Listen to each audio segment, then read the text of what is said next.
So now we have 2 off-duty officers and 4 on-duty Watertown police officers, just six of our guys. Watertown, Massachusetts, on this side street in Watertown, and we're in a gunfight, a serious gunfight. Rounds are going, and then all of a sudden they see something being thrown at them, and there's a huge explosion. I'm told it's exactly the same type of explosion that we've seen that happened at the Boston Marathon. The pressure cooker lid was found embedded in a car down the street, so you can imagine, you know, 6 of my police officers, and to see that and still being shot at, bombs being done, I can't be proud of what they did down there. My heart goes out to the MIT police officer and his family. It's very sad, and I don't understand why I'm not at a funeral for one of my officers today. How heroic job they did to protect themselves, protect this community, and bring those guys to justice is just incredible.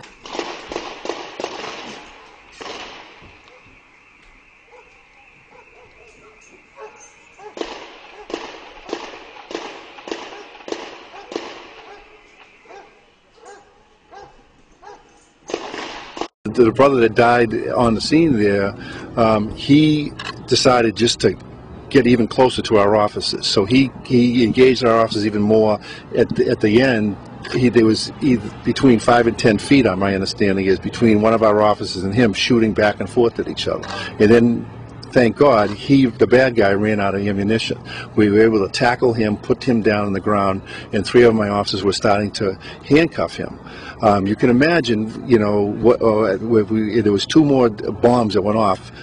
The big one and then the 2 hand grenades went off in this time. Well, no, this is up until that point. So you can imagine these guys out in the street, the concerns they have, and just trying to focus on the job they're doing. And then all of a sudden, one guy was. No, I don't know. So what we have is I have 3 of my officers handcuffing him in the middle of the street with the tunnel vision, I'm sure.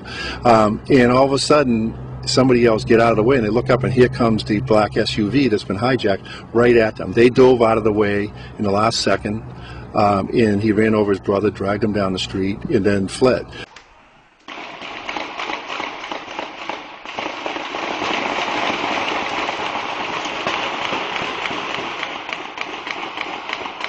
When we lifted the ban at 6 o'clock, that resident went out in his backyard to do a look around, was looking at his boat, saw the straps weren't the way he had left them. He thought, geez, it's been windy out, I'll just tighten the straps, and it still didn't seem right, but he didn't have anything else to think about.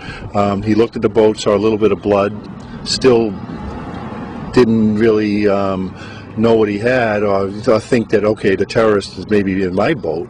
But then he looked in further, and he could see somebody huddled in the corner. You know, he saw a little bit more blood. So he immediately went into the house, called us 911, exactly what we wanted him to do, and a number of agencies responded down there.